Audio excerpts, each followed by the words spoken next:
Imagine you walk into a room, and within 30 seconds, everyone there has already decided how much respect to give you, whether to trust you, and if you're a threat or an easy target. You didn't say a word. You just existed. And in that short time, their ancient, survival-driven brains placed you somewhere on the social ladder. Now here's the uncomfortable truth. Most people never realize this is happening. They walk through life being read like an open book, reacting emotionally, revealing their plans, showing their insecurities, and wondering why they constantly feel overlooked, used, or defeated. But what if you could flip that? What if you could control what people see, hide your true intentions until the perfect moment, and play the game of life from a position of invisible power? Not by being fake, not by manipulating innocent people, but by understanding the hidden psychological rules that run beneath every conversation, every negotiation, every competition. Today, you will learn 7 psychology tricks that will teach you how to play smart, stay hidden, and win everything. These are not theories. These are battle-tested strategies used by spies, poker champions, hostage negotiators, and high-stakes entrepreneurs. And by the time you finish this video, you will never move through the world the same way again. Trick number 1. The silence that screams. Let me paint a picture. You're in a negotiation. You want a raise. You've just asked your boss for 20% more. He leans back, scratches his chin, and says nothing for 5 seconds. What do? 90% of people immediately start talking. They fill the silence with justifications, flimsy reasons, even lower their own demand. Of course, if that's too much, maybe 15. I understand the budget is tight. That 5-second silence just cost you thousands of dollars. Here's the trick. Silence is not empty. Silence is a psychological weapon. When you ask a question or make a statement and then stay completely quiet, the other person's brain goes into chaos.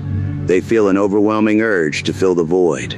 And in that panic, they reveal the truth, they offer a concession, or they negotiate against themselves. Law enforcement interrogators use this constantly. They ask a suspect, "Were you at the scene of the crime?" Then they lean back and wait. The suspect, unable to stand the silence, starts adding details, changing stories, confessing without being pressured. Real example. In a famous study on negotiation, silent pauses of just 4 seconds increased the amount of information shared by the other party by over 300%. 300%. So from now on, when you want an answer, when you want someone to commit, when you want them to reveal the hand, ask your question and then shut your mouth. Let the silence scream. Let them hang themselves with their own words. You will be shocked how often people hand you exactly what you want, simply because you refuse to rescue them from the quiet. Trick number 2, the gray man principle. There's a reason spies don't wear trench coats and sunglasses. There's a reason undercover officers drive boring sedans and dress like everyone else. The most dangerous person in any room is the one nobody remembers. That is the gray man principle. You want to win big? First, you must learn to disappear in plain sight. Most people crave attention. They wear bright colors, speak loudly, overshare their opinions, and post every thought online. They are easy to track, easy to read, and easy to defeat because everyone sees them coming. The smart player does the opposite. They blend. They dress appropriately for every environment, not to stand out, but to fit in. They match the tone, the energy, the vocabulary of the room. They are polite, but unremarkable. When people try to remember them later, All they recall is a vague, pleasant shape. And that is where power lives. For example, imagine you are playing poker. A loud player slams his chips, talks trash, wears a bright hat. Everyone watches him. They adjust their play around him. But the quiet player in the corner, the one who folds a few hands, nods politely, never changes expression, nobody notices when he starts winning. By the time they realize he's taken half the chips on the table, it's too late. Real-life application. At work, the person who constantly promotes themselves becomes a target for jealousy and sabotage. But the person who quietly delivers results, helps others without announcing it, and only speaks when they have something valuable to say, that person gets promoted without enemies. Because nobody saw them as a threat until they were already in the corner office. Be the gray man. Let others fight for the spotlight, while you collect the trophies in the dark. Trick number 3, the curiosity trap. Here is a counterintuitive truth. The person who asks the questions controls the conversation, not the person who talks, not the person with the loudest voice, the questioner. Why? Because every time you ask a thoughtful question, you force the other person to reveal their priorities, their fears, their hidden desires. Meanwhile, you reveal nothing about yourself. This is the curiosity trap. Most people enter conversations desperate to impress. They talk about their achievements, their opinions, their stories. They leave exhausted and empty. The smart player enters every conversation like a detective. They ask open-ended questions. What made you choose that path? How did that situation feel for you? What would you do differently next time? Watch how fast people open up. Watch how quickly they start sharing secrets, insecurities, and plans. And here's the magical part. People will leave the conversation feeling like you are the most fascinating, charming, intelligent person they've ever met, even though you barely said 10 words, because you made them feel heard. You made them feel important. Real example, a famous salesman once said that his biggest deals never came from his best pitch. They came from asking, what's the real problem here? And then shutting up for 10 minutes while the client spilled everything. The client would solve their own problem, attribute the solution to the salesman, and sign the contract. That is the power of strategic curiosity. So next time you're in a meeting, or a confrontation, resist the urge to perform. Get curious. Ask one genuine question, then another, then another. Watch how the other person hands you the keys to their mind. And you stay hidden, safe, and in control.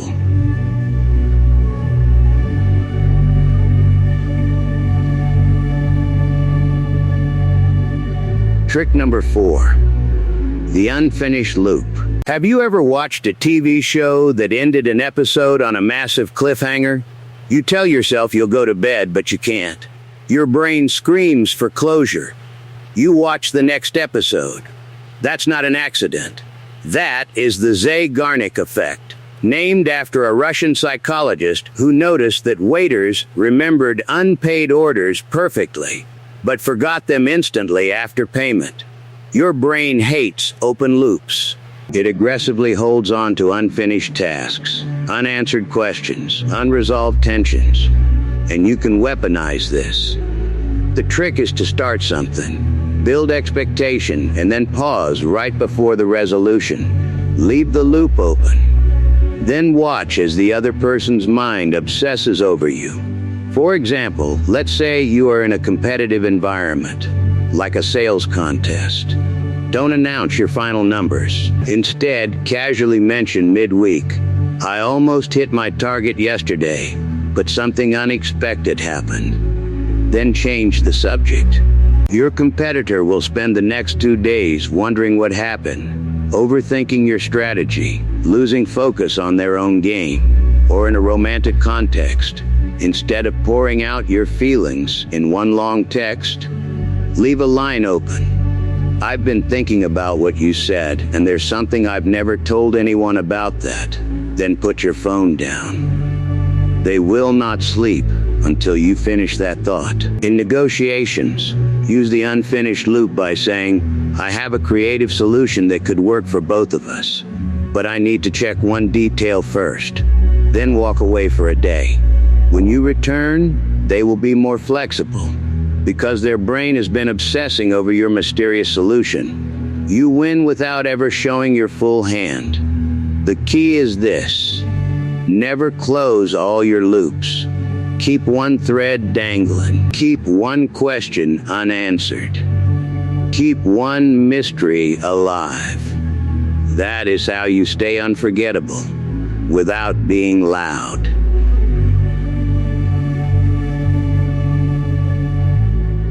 Trick number 5. The strategic mismatch. Here is where most people fail.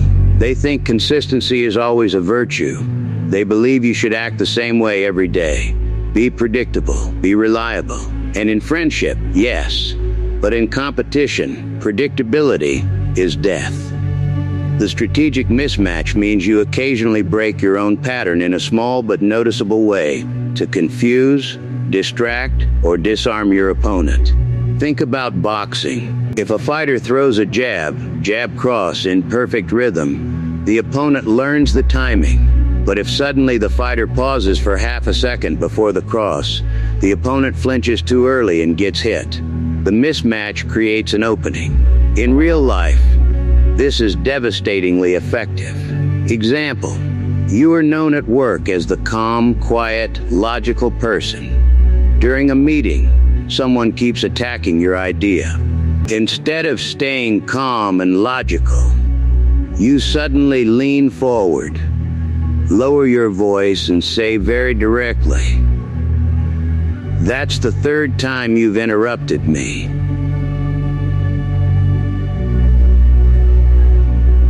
Let's resolve this now. The mismatch shocks everyone. The attacker is prepared for your calm logic, not for direct confrontation. They stumble. You win the room. Another example.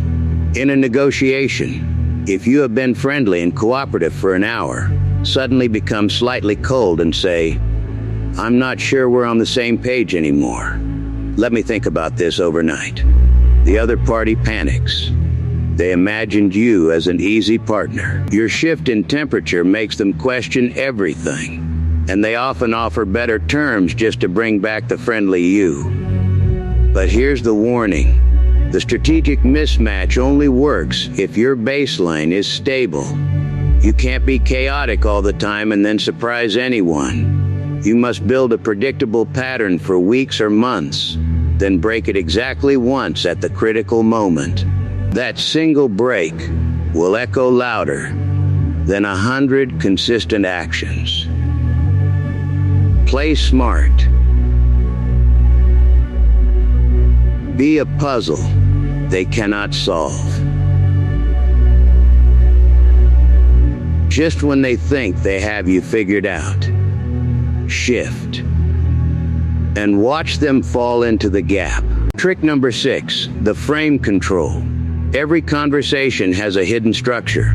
Psychologists call it the frame. The frame is the unspoken assumption about what is happening, who has power, and what the rules are. For example, if a police officer pulls you over, they immediately establish a frame. I am the authority. You are the suspect. You will explain yourself. Most people accept this frame without thinking. They start apologizing, fumbling for documents, justifying their speed. But the smart player understands frames are not fixed. They can be broken, shifted, or stolen. Frame control means you never accept the other person's version of reality. Instead, you quietly impose your own. Real example: you are in a job interview. The interviewer starts with a common power move. "So, tell me why we should hire you." Most people accept the frame that they are begging for a job. But you can politely flip the frame by saying, I've researched your last 3 product launches, and I see some patterns that cost you market share. Would you like me to explain how I would fix that starting in my first week? Suddenly, you are not the beggar. You are the consultant. The frame shifts to you evaluating them. Another example. Someone insults you publicly. The standard frame is accuser versus defender. If you defend yourself, you accept that frame and you lose, because now you look guilty or weak. Instead, break the frame. Look at them with mild curiosity and say, that's an odd thing to say out loud. Are you okay? Now the frame becomes concerned observer versus emotionally unstable person. The audience laughs with you, not at you. In sales, when a customer says, your price is too high, the rookie accepts the frame of price negotiation and starts discounting. The expert says, I understand. What specific value are you looking for that you haven't found elsewhere? That question breaks the price frame and moves to the value frame. You regain control. Frame control is the difference between being a piece on someone else's chessboard and being the player who moves the pieces. Never accept a frame that weakens you. Always offer a new frame that serves your hidden goal. And the most powerful frame of all, I am simply here to understand and help. There is no conflict. Once they believe that, you can lead them anywhere. Trick number 7, the invisible exit. This is the final trick, and it is the one that separates amateurs from grandmasters. Most people only think about how to enter a situation, how to fight, how to win the argument, how to get the deal. But they never think about their exit, and that is why they lose everything after winning. The invisible exit means you always, before you enter any high-stakes situation, design a way to leave that leaves your reputation intact, your relationships unburned, and your options open. Because a win is not a win if you create enemies on the way out. A victory is not a victory if you are too exhausted, exposed, or hated to enjoy it. Real example. In a legal dispute, the amateur wants to destroy the other side, win every penny, humiliate them in court. They win the battle but create a lifelong enemy who sabotages them for years. The master negotiates an invisible exit, a settlement where the other side saves face, where both parties can tell their own story of victory, and where no future revenge is planted. The master wins the war by letting the other side think they didn't lose too badly. Another example. You are leaving a toxic job. The amateur writes a furious resignation letter, burns bridges, and feels righteous for a week. Then they discover their next job requires a reference from that boss. The master quietly leaves, thanks everyone for the opportunity, stays polite, and exits like a ghost. 6 months later, that same boss recommends them for a dream position because they remember the master as classy and professional. The invisible exit is about long-term positioning. In poker, the best players don't just think about winning the current hand. They think about how to leave the table with the money without making enemies who will hunt them in future games.